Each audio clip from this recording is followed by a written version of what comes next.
stay with us here on BBC World News, still to come. The US, home to high-tech giants Apple, Facebook and Google, apparently lags behind Russia when it comes to women in science and tech research. There's now a global campaign encouraging more girls to choose those careers.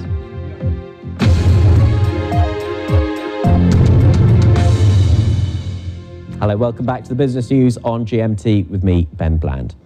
We're often told that the so-called STEM subjects, that's science, technology, engineering and maths, are so important for technological innovation. You might well think that rich Western nations do well here, but UNESCO says that while 41% of scientific researchers in Russia are women, the number drops dramatically in the West. In the UK, just 22% of university engineering graduates are women, while in the US the figure is even lower at 18%. So thousands of girls around the world are taking part in a day of campaigning for better technology education. Susan Shaw leads the Global Girls in ICT, Information Communication Technology Day campaign. Susan, lovely to see you. So what would you regard as a successful outcome of this day of campaigns? Well, first of all, thank you very much for having me on your show today, and I would like to say Happy Girls in ICT Day to everyone, and to thank our organizers for all the wonderful events they've held. I think we can already say the day has been a success because we know from our Twitter feed on #GirlsInICT that there are already hundreds of events all over the world. So what we're doing today is trying to change the dynamics, change attitudes, expand horizons, and encourage girls who never considered studying ICTs or preparing for a career in ICTs to do just that. And what are the particular areas that you're focusing on? Because it's quite broad range, isn't it? If you talk about science, technology, engineering, maths, where is the particular focus of this campaign? Sure. Well, our focus is on ICTs, on information and communication technologies.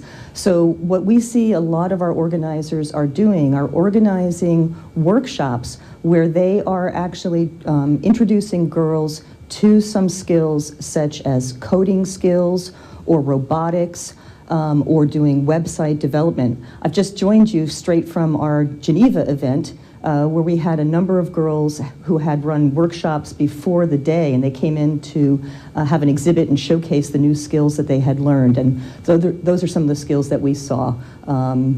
Scratch programming, creating websites, and working with robots. Why then do you think there is such a lack of women in the field of research in these areas? In, for example, you highlight the United States and the UK, because presumably if these subjects are being taught at schools, that would apply to both boys and girls. But the problem is often those subjects aren't being taught at school. That's one of the key problems. We face a number of challenges. One is that very few schools are starting to teach such 21st century skills such as coding and computational thinking. So certainly one of our recommendations is that schools should integrate this into the regular school curriculum so that we would have a larger pool of both boys and girls that are interested in this topic. But we also see that very often either parents or teachers or guidance counselors are simply not aware of the opportunities that exist in this sector. Okay. In the face of our youth unemployment crisis right now, there are actually jobs that are going unfilled. Okay, Susan, we're going to have to leave it there, but thank you very much. Susan Shaw joining us from Geneva. Thank you very much for having us.